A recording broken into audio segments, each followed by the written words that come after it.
Hi, my name is Haley Tanberry. I am a regenerative detoxification specialist. We're going to talk about allergies, food sensitivities, and what that is really telling you and your body, and we'll touch on the microbiome. Today, if you are coming in right now, just make sure to mute yourself. We will open it up at the end for question and answer time. Let me go ahead. I'm going to share my screen so we can get started.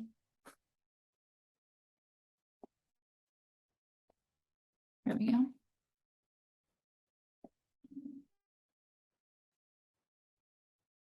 What we're going to learn today: why you're getting more and more food sensitivities and possibly seasonal allergies, what that truly means in your body, what your body is trying to communicate to you, and some simple strategies that you can implement right now. The importance, and this all ties into the importance of a strong microbiome and gut lining.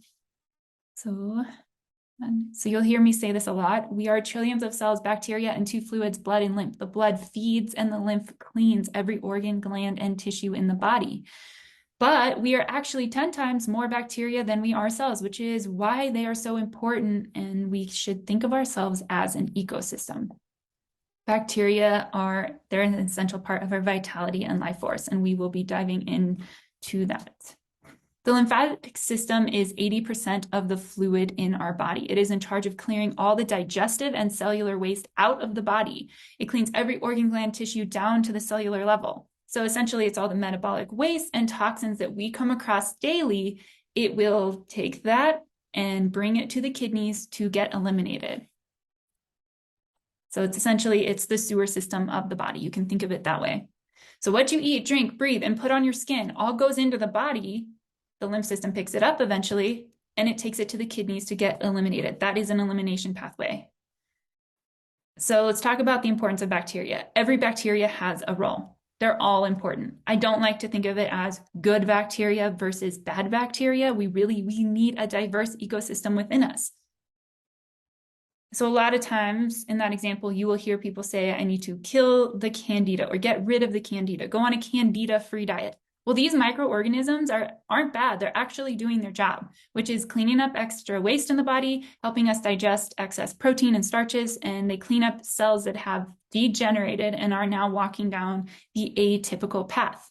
We have bacteria all over the body, and they are essential. Commit that to memory.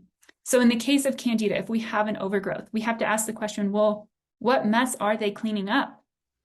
What job are they serving right now? And let's treat that, because we can do die-off protocols all we want, but guess what? They will never actually go away because we need them. They are part of our ecosystem. One thing I do also want to say is, so bacteria are not to be feared. We, in our culture, a lot of times we fear the bad bacteria, but the reason they become weed-like and overgrow, like in the case of candida, is because they're doing the same thing that the weed is essentially doing in the soil. It's restarting life. So in the example, if you have a strip of land and it has trees and native plants and it's just teeming with life, it's beautiful, but you come in and you clear cut it. Well, what you'll find is all of a sudden weeds will come and grow in that space. And it's because they are there trying to do a job to restart life. And in the same way in our bodies, when we have an overgrowth of these harmful, bad bacteria, it is because we've damaged the metabolic soil within the body. And then we need a few species of bacteria to move back in to rebuild that relationship in the human and bacteria. And in order to get there, we need this interplay. We actually need sickness and fever, and it's not to be feared. A fever is a critical reset for the immune system to rev up its response indication to bacteria and the rest. But the problem is, in our culture, if you are sick, we have been told to take an antibiotic. And what is an antibiotic? An antibacterial. So essentially, it is clear cutting our forest. And remember, again, you are 10 times more bacteria than you are cells, and they are essential for us to carry out thousands of different functions within the body.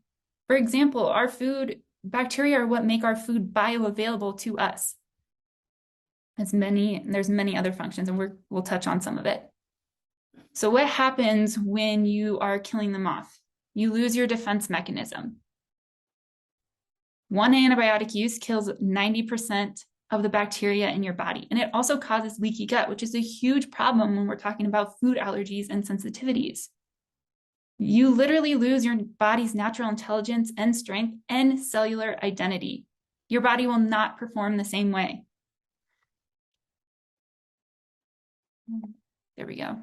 So I also do want to add, there is a time and a place for antibiotics and Western medicine. And if you've gotten to the point where you have no choice and you have to go on antibiotics, then that's part of it. Okay. So I'm not saying that all antibiotics are bad. I'm just saying every time we have a headache or a cold or, the flu, we don't need to go on antibiotics or take Tylenol or ibuprofen. It has the same exact effect. It disrupts our microbiome. It causes leaky gut, and it's hard on our liver and kidneys. So when we interfere or doubt our own immune systems, when we have a fever, we've been told to take an ibuprofen, right? But they're actually good. Like I said, they're revving up the immune system and they're burning that excess waste in the lymphatic system. So when you have a cold, when you have the flu, when you do get sick, celebrate it and start taking as many herbs as you can. Load up on your fruits and just celebrate that your body is purging. So that's my rant on that. Okay, so the period after antibiotics is really important. So if you do, like I said, if you happen to get to the point where you have no choice and you have to go on antibiotics, that's okay. But just know that the period after antibiotics is really important. The body will duplicate itself based off of whatever you're putting in your body. Diet is so important, and it needs bacteria, and it will duplicate whatever is available. We should be getting our bacteria from the foods that we are eating. Bacteria are what make our food bioavailable to us. We talked about that. We also need them to produce anti-autoimmune cells or T cells for immunity. 80% of your immune system is dependent on a healthy gut. This is critical. So if we keep clear cutting the forest, right, we're not going to have a strong defense mechanism. And surprisingly enough, we need there should be extra zeros on there, 30,000 to 40,000 different species of bacteria within our guts. We need a rich ecosystem within us and around us. Bacteria is what makes our food bioavailable to us. It also helps us synthesize essential neurotransmitters. 90% of our serotonin, 50% of our dopamine, acetylcholine. There's so many important neurotransmitters that are actually established and created in the gut. And then we have bacteria all over the body. It's not just our gut. We have a microbiome on our skin, in our nasal passageways. It's everywhere. So we have, I do want to go on this tangent for a second. The brain is more like a CPU chip. Okay, it is dependent on a gut, actually, because the enteric nervous system comes and it innervates into the gut lining, and it's basically, it extends into the milieu of the bacteria and the fungus, and it's directly communicating with them. They're intelligent to let them know, like, oh, we need more of this, we need more of that, and it'll produce more of it. But if we don't have the bacteria to carry out those essential cells or processes, then essentially we don't get the right amount of serotonin, the right amount of dopamine. Our brain cannot operate in the same way. Our sense of identity, creativity, focus, all of that is literally our happy hormones, which, like I'm saying, is dependent on a healthy gut. And we are one with Mother Earth. You're only as strong as the food you eat. Like I said, we should be getting the bacteria from our environment, from the foods that we're eating. Less than 1% of our soils right now are deemed nutrient dense. We are seeing the highest disease and infertility rate in history. And then we don't eat organic for what it has in it. We eat it for what it doesn't have in it. It is so important to, when you can, one, grow your own food and follow regenerative practices. Or if there's a local regenerative farm in your community, support them. That is the best way to get high dense nutrition in your body.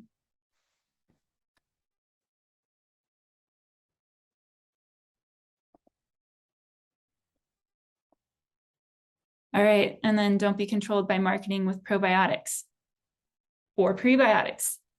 Like I said, we need 30,000 to 40,000 different species of bacteria within our gut.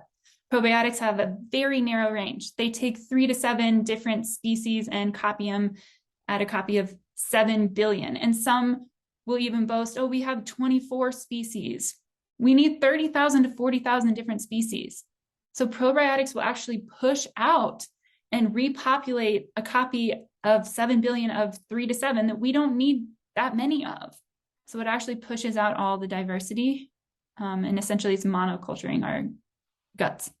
The best place we can take in that diversity is going outside, breathe in the outdoors, go barefoot, connect your feet to the ground, literally interact with the world around you, and also from the food that we eat. They should contain the bacteria that we need from the soils that they're grown in. Okay, now this is going to get a little bit more dense. Certain bacteria need fiber. We are primate species. We thrive off of glucose and fructose. That's how we get our energy. Cellular ATP is fructose and glucose attaching to oxygen through cellular respiration in the mitochondria. And the mitochondria is a single-celled organism. It's a bacteria that has inserted itself inside of a eukaryote cell, our cells.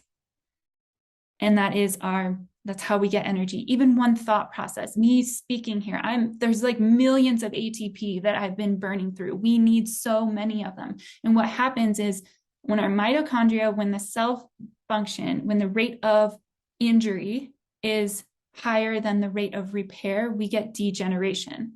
And it's common knowledge that everyone's trying to increase their mitochondria to, all of this stuff. When really we can do that so naturally. We don't need external inputs. We just need to go outside and eat healthy foods. Let's go move on. So, like I said, there are certain bacteria that thrive off of fiber and certain diet fads that starve fiber. For example, keto, very little to no fruits, heavy on the nuts, seeds, and meats. Paleo, we have high meat, low carb, and no fruit. Carnivore, we have all meat. I was between these two without saying that I was for years. I thought fruit was bad. I feared eating fruit. I had terrible gut injury, and I was still very dependent on following these different diet fads, more or less without saying I was. And it did not serve me any good because it takes more energy to digest meats and complex foods than what you get out of it. And also, if you are starving those bacteria that are essential for our immune system that need fiber, then guess what's going to happen?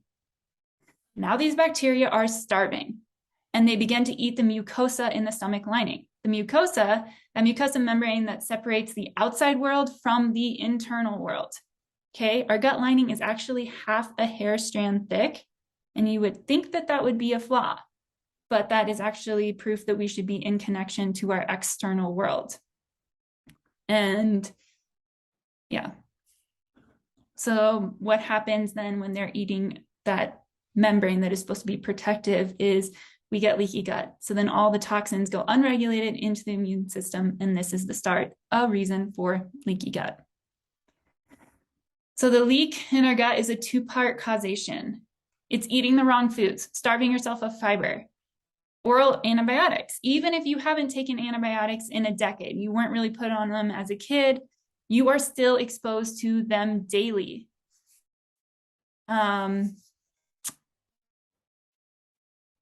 Yeah, and like I said, we are supposed to be taking in bacteria from the soil, from the foods that we eat, and we have a symbiotic relationship with plants.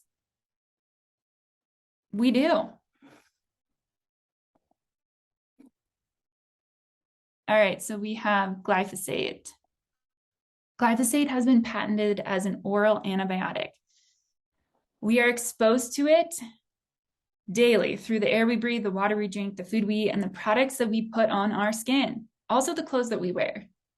Okay, and glyphosate is the major component of Roundup.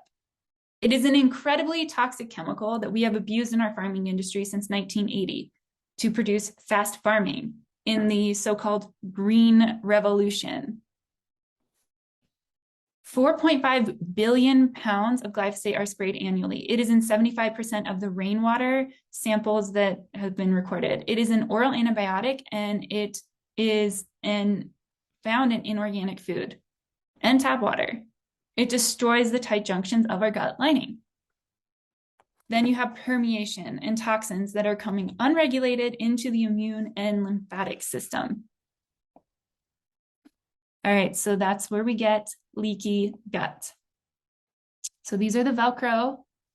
The gut lining is filled with these tight junctions. They are like Velcro, and they're supposed to block chemicals and toxins and things from leaking straight into the immune system, which is right on the other side of the gut lining. What happens when we are starving certain bacteria is that they say, hey, I'm hungry, and they'll start just eating the mucosa, and that causes leaky gut. Another way is through, like we said, antibiotic use. Also ibuprofen, that sort of thing. So when we have a leak in the gut lining, toxins are now going unregulated into the immune system, into the lymphatic system. So let's talk about leaky gut and allergies. When you have a congested lymphatic system and enclosed elimination pathways, your sewer system gets backed up. So this is what we want. This is what we want. We want a free-flowing river that is receiving oxygen and nutrients and discarding waste daily. This is the ideal state of the lymphatic system. This is where we get people during detoxification. And we teach them to stay here. But when we have a congested lymphatic system, it is more like a swamp. It is stagnant. It is not receiving oxygen or nutrients, and there is no way to remove the waste. Our cells are essentially bathing in their own acidic waste, and they become isolated from one another. And that is the root of all disease right there. Our cells all communicate. They send a cascade of information out to different centers of the body. And when that communication pathway is disrupted, that's when we get hormonal imbalances, gut dysbiosis, gut injury of all sorts, cancer, on and on. When our cells are in this environment, they keep adding to the garbage pile. So you accumulate what you don't eliminate. Okay, so as a result of elimination pathways that are not open, like we just said, we have lymphatic acidosis and cellular waste buildup throughout the body. Now, when we go outside, all of the cotton, pollen, and other airborne irritants are too much for our system, and it produces a reaction to it. And we also see that with certain foods that are also irritants. Our lymphatic system and our immune system in both of these cases say, hey, we're working overtime over here. We can't handle anymore. And then it produces a histamine response. Wheat and corn are one of the more common ones. People come to me and saying that they found that they have a food sensitivity to. But I hear everything, like bell peppers, carrots, certain vegetables. It's really crazy, because when you take someone through the detoxification process, when you open up the elimination pathways, when you drain the swamp, when you just do the detox, get the body so clean, all of a sudden you're not sensitive to these types of foods. And I just want to throw it out there.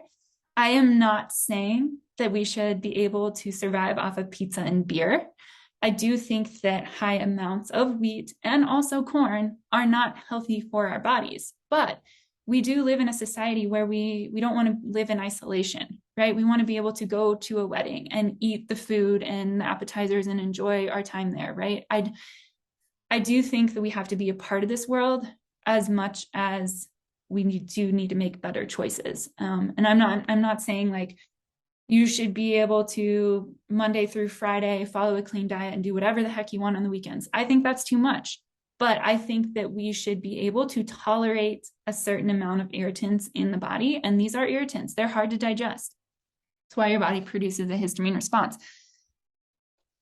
So that's a goal, I would say. So, and remember, diet is everything. So the more acidic forming foods in our diet, the more lymphatic waste we will accumulate. Again, that's just what I was just saying. Okay, like if you're always going to be putting the wrong food combinations, eating heavy foods, not eating detoxifying foods, not giving your body a break. Seriously, the one thing about healing, the one thing the body needs sometimes is to just pause and have you listen. What is it really telling you? And sometimes we don't know because we've gummed up the system so much that we're so full of toxins and it's not communicating. Like I said, that cascade of communication, the symphony of communication that's flowing throughout the body, there's a block and we become numb. So sometimes it takes opening up the body to really realize, oh, that this is what it really wants. However, when I go to that event, that wedding, that whatever, the time you have with friends, going to a potluck or, a dinner at a friend's house, you don't want to have to say no to things because you're worried about a flare-up. Your body should be able to tolerate it if it's clean. Get it out. Go back to your normal way that you find is good for you to eat after that. And I help people get there.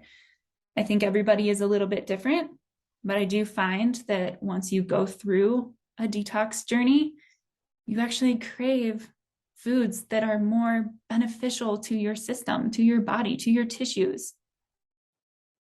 And it happens. The body craves simplicity, but we've overcomplicated it with all this crap and the toxins in our environment. So remember, we accumulate what we don't eliminate. We will always accumulate what we don't eliminate. Are your elimination pathways open? Do you know if they're fully open? One, let's talk about our kidneys. Your kidneys eliminate, right, via the urine, you're eliminating all of the metabolic waste and toxins that you ingest daily, and that is from the lymphatic system bringing it to the kidneys. So you should be seeing sediment, flakes, and cloudiness in your urine, especially first thing in the morning. And if you're not, then your elimination pathway is not open. Nobody tells you that. Nobody. And then we also have the bowels, the skin, which is our third kidney. So oftentimes if our kidneys are congested, then our toxins are going to come out our skin. We're going to start to see eczema, acne, rashes, boils, fungus, fungal reactions, fungal infections. I had those when I was really sick because I had a huge pathogenic overgrowth in my body. The weeds were coming in and they're saying, hey, we got to help you out here. Like, you need help, you need cleanup, you need to be restored. And it becomes problematic. I still have them. They're still there. They'll be within us always. We need them. We need to have that relationship. But right now I have a more flourishing ecosystem. I've healed. I've done the work. So I no longer have a reaction to gluten. I can go to a wedding. For example, I just did. And I was a little bit worried. Oh no, what's going to happen? Totally fine. Didn't feel anything. But I don't live my life off of pizza and beer either. But I'm now to the point where my body's not going to have a flare up. And that's the part where everybody needs to learn more about their systems and get to that specific point so that we can have our own identity back. These bacteria are here to carry out so many different functions within the body. Like I said, our neurotransmitter production, our brain is nothing without that communication pathway open and clear, without a diverse range of bacteria within us. Our immune system. If we starve certain bacteria that eat fiber from eating what they want, then they will in turn create the leaky gut. And they also are the same ones, by the way, which create T cells and anti-autoimmune cells. This is our immune system. That's very important. So, okay, we've talked about a lot of things today, and I don't have any more slides here. So let me go ahead and share here. Okay, here we go. So we've talked about a lot of things today, and I think if you are taking probiotics right now, seriously, just throw it away. There are better products that you can take to add in the bacteria that you may not be getting from the foods that you're eating. Start eating organic right now if you are not. Support regenerative farms if they're around you.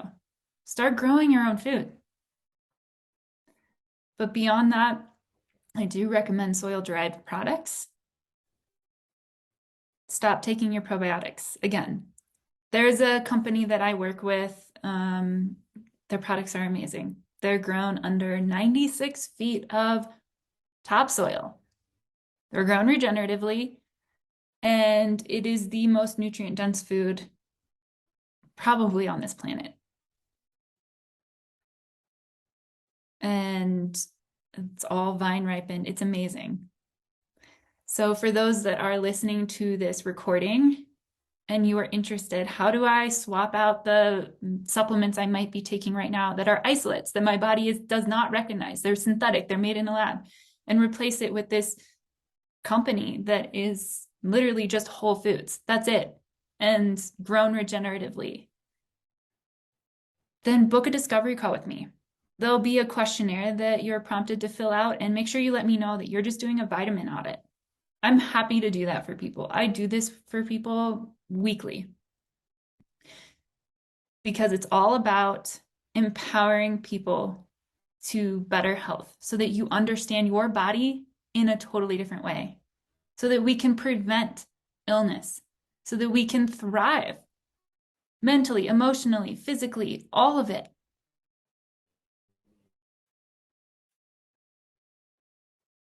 And be less dependent on the healthcare system as a whole. That's my mission. That is my mission here on this earth and in this business. So if you're interested in a vitamin audit, that's what I call it. Take pictures of everything you take daily and not even daily. I'll look it all up and we'll swap out what we can. I guarantee you're actually going to take less when it matters. And we can get specific with your own health needs and your own health goals. And everybody else on this call right now, we'll go over that with you individually. Just ask me questions at the end of this and we'll get specific. But it's important. So 1, get outside more. Eat your food outside. Take your shoes off. Touch the ground. Hang out outside. Do whatever you can to interact with the world around you, the external world. Because, right, our gut lining, like we talked about, is our internal connection to our external world. Through the food that we eat, the air we breathe, the water we drink, what we put on our skin, it all goes down into our body, into our system, into our tissues. Interact with that world. Number 2, eat organic. At the bare minimum. Start your own garden or support regenerative farms. Number 3, swap out probiotics for soil-derived products. The part of this company that I do work with, we have a product that is basically, I call them soil capsules. They're humic fulvic acid, and they have some other things in them, and it has been third-party scientifically proven to remove glyphosate and toxins that are lurking in the gut and to add in that diversity, literally adding in soil into your mouth. It's amazing. But there's so many other aspects of that nutritional company. So if anybody wants to meet with me more specifically, I am happy to do that. Do a vitamin on it, get you started on a better path. Or if you're thinking, hey, I have a deeper issue here. I've been diagnosed with an autoimmune. I have a thyroid disorder. I can't eat anything without feeling bloated or gassy. And maybe you have SIBO and it's a deeper issue. Then let's work together. Let's talk about how detoxification can transform your life. Book a discovery call. So I'm going to stop recording here.